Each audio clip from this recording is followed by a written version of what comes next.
Dacia tribe in early Ireland has a name that means either the authority of a ruling noble or the community subject to such authority, deriving from the Old Irish Daish. It is also linked to the term Ahachtua, meaning the landless or subjugated tribal grouping. Originally, the Dacia inhabited Dacia Teovrach, near Tara in Meath. Their early presence is confirmed by 5th century Ogham inscriptions, which record names associated with the Dacia Muin. A cornerstone of their history is a tale known as the expulsion of the Dacia. This narrative, preserved from the 750s, but likely the product of multiple stages of composition and editing, tells their forced expulsion from Meath following a violent conflict after a dispute with the High King's family, leading to the Dacia's defeat and exile. The Dacia's migration took them through Leinster before settling in Munster, south of Cashel. Their settlement was secured through an alliance with the King of Cashel, and this alliance allowed the Dacia to displace another tribal group like the Uisreacha from their lands in Tipperary.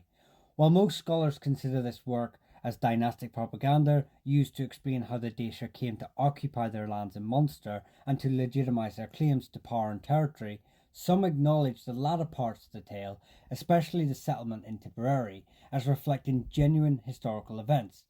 The Dacia's Milesian pedigree, linking them to the mythical Milesians, and the expulsion narrative may have been revised or even fabricated around the 10th century. After settling in Munster between the middle of the 2nd and 4th century, the Dacia expanded considerably.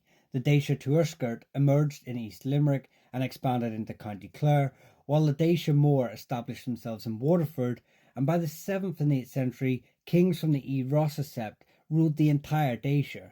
Notably, the powerful Dal Cash dynasty, from which the famous King Brian Boru descends, originally claimed Dacia origins from the Rossa before developing a separate Oanocta identity. Internal rivalries, however, undermined Dacia power, and by the late 11th century, conflicts between the Brick and the Féileán septs, shifting alliances, political killings, weakened their influence.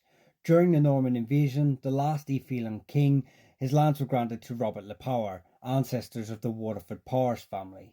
Our knowledge of the Dacia comes largely from genealogical sources such as the Book of Leacon and manuscripts by MacFirbis.